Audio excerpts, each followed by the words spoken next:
തിരുവോണ ദിനത്തിൽ top singer വേദിയിൽ ഉച്ചയ്ക്ക് 2 മണിക്ക് ഗ്രാൻഡ് ഫിനാലേക്ക് തുടക്കം കുറിക്കുന്നു. ഗ്രാൻഡ് ഫിനാലെ വേദിയിൽ വിശ്വവിരുന്നായി നമ്മുടെ ലാലേട്ടനാണ് എത്തുന്നത്. ഫ്ലവേഴ്സ് ടോപ്പ് സിംഗർ സീസൺ 4 വേദിയിൽ ഗ്രാൻഡ് ഫിനാലേക്ക് തുടക്കം കുറിച്ചിരിക്കുന്നു. ഇതുപോലൊരു റിയൽ ലെജൻഡിനെ ടോപ്പ് സിംഗർ സീസൺ 4ന്റെ ഫിനാലെ വേദിയിൽ നമുക്ക് കിട്ടിയത് ഞങ്ങളുടെ എല്ലാവരുടെയും ഒരു മഹാഭാഗ്യമായി. ടോപ്പ് സിംഗർ വേദിയിൽ നമ്മുടെ കുട്ടിക്കുരുന്നുകൾക്ക് ആവേശമായി നമ്മുടെ ലാലേട്ടൻ. താങ്കളോട് വളരെ നന്ദിയും സ്നേഹവും വാത്സല്യവും ഒക്കെ ഞങ്ങൾക്കുണ്ട്. ഇത് ഫ്ലവേഴ്സ് ലോകമെമ്പാടുമുള്ള പ്രേക്ഷകർക്ക് നൽകുന്ന തിരുവോണ സദ്യയാണ്. മലയാളികളുടെ സ്വകാര്യ അഹങ്കാരം. ഗ്രാൻഡ് ഫിനാലെ വേദിയിൽ ഇഞ്ചോടിഞ്ച് പോരാട്ടമാണ് നടന്നുകൊണ്ടിരിക്കുന്നത്.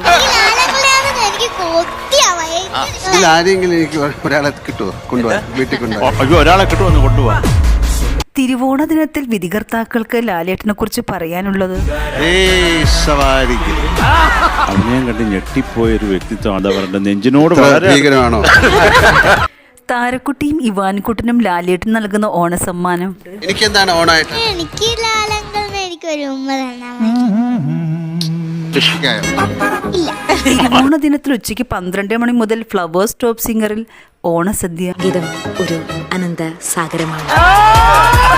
ഫ്ലവേഴ്സ് ടോപ്പ് സിംഗർ സീസൺ 4 വേദിയിലെ ഗ്രാൻഡ് ഫിനാലെ എപ്പിസോഡ് കാണാൻ നാം ഏവർക്കും ആകാംക്ഷയുടെ അതിമനോഹര ഗാനവുമായി ആര്യ എത്തുന്നു. എന്റെ പാട്ടെടുക്കും നമ്മൾ കുറച്ച് സീരിയസ് ആയിട്ട് എടുത്ത് നമ്മളെ കൊണ്ട് പറ്റുമോ എന്നൊക്കെ നോക്കിയിട്ടെടുക്കാം. ഈ പാട്ടൊക്കെ നല്ല ശക്തിയായിട്ട് പാടേണ്ട പാട്ട്. ശാസ്ത്രം തോറ്റു മനുഷ്യൻ ജയിച്ചെന്ന ചിത്രത്തിന് വേണ്ടി KJ യേശുദാസ് ആലപിച്ച ഗാനവുമായാണ് ആര്യ എത്തിയത്. എന്റെ പാട്ടെടുക്കും നമ്മൾ കുറച്ച് സീരിയസ് ആയിട്ട് എടുത്ത് നമ്മളെ കൊണ്ട് പറ്റുമോ എന്നൊക്കെ നോക്കിയിട്ടെടുക്കാം. പാർവതി എന്ന ചിത്രത്തിന് വേണ്ടി വാണിജ്യറാം ആലപിച്ച ഗാനവുമായാണ് മെറിൽ എത്തിയത്. അതിന്റെ എൻഡിൽ വരുന്ന പോർഷൻ നോട്ട്സ് കുറച്ച് മാറിപ്പോയി. സെമി ഫൈനലായില്ലേ, ഈസി മട്ടിലായ പറ്റില്ല, വളരെ സീരിയസ് ആവണം. ഫ്ലവേഴ്സ് ടോപ്പ് സിംഗർ സീസൺ 4 വേദിക്ക് ഊർജം പകരാൻ റവി ടോമി എത്തുന്നു. ആരാ ഇത്? ഞാൻ പഴയ ആള് തന്നെ. സെമി ഫൈനലിസ്റ്റ് ആവോന്ന് പറഞ്ഞ ചില്ലറ കാര്യമല്ല. മായ എന്ന ചിത്രത്തിലെ ഗാനവുമായാണ് നക്ഷത്രക്കുട്ടി എത്തിയത്. നമ്മളാൽ കഴിയും വിധം നമ്മുടെ ഏറ്റവും ബെസ്റ്റ് കൊടുത്തിട്ട് പോകാൻ നോക്കുക. കുറെ സംഗതികൾ നമുക്ക് മനസ്സിലാകാത്ത ജാനകിയമ്മ ആലപിച്ച ഗാനം അതിമനോഹരമായാണ് താരം ആലപിച്ചത്. ഒരു മാർക്ക് പോലും വലുതാണ് എന്നുള്ളൊരു ബോധം മനസ്സിൽ വേണം. വേദിയിൽ അതിമനോഹര ഗാനവുമായി ദ്യുതിക്കുട്ടി എത്തുന്നു.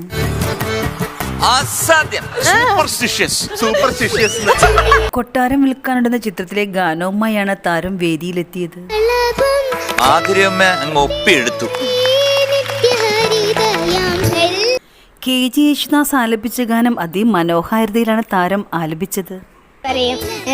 അമ്മൂമ്മേനെ പോലെ അമ്മയുടെ ചായ അല്ലേ? അമ്മയുടെ ചായ ഞാൻ കുടിച്ചിട്ടുണ്ട്. വേദിയിൽ മനോഹരമായി പ്രകടനം കാഴ്ചവെച്ചുകൊണ്ട് അഭിനെത്തുന്നു. നമ്മൾ ഈ ഒരു സെമി ഫൈനൽ ആയതുകൊണ്ട് അതിന് അതിൻ്റെതായിട്ടുള്ളൊരു ആവാമായിരുന്നു. KJ യേശുദാസ് ആലപിച്ച ഗാനം അതിമനോഹരമായാണ് താരം ആലപിച്ചത്. മോൻ നന്നായിട്ട് എന്നെ അറ്റംപ്റ്റ് ചെയ്തിട്ടുണ്ട് കേട്ടോ, നന്നായിട്ട് പാടിയിട്ടുണ്ട്. പിന്നെ കുറെ സ്ഥലങ്ങളാണ് മോന്.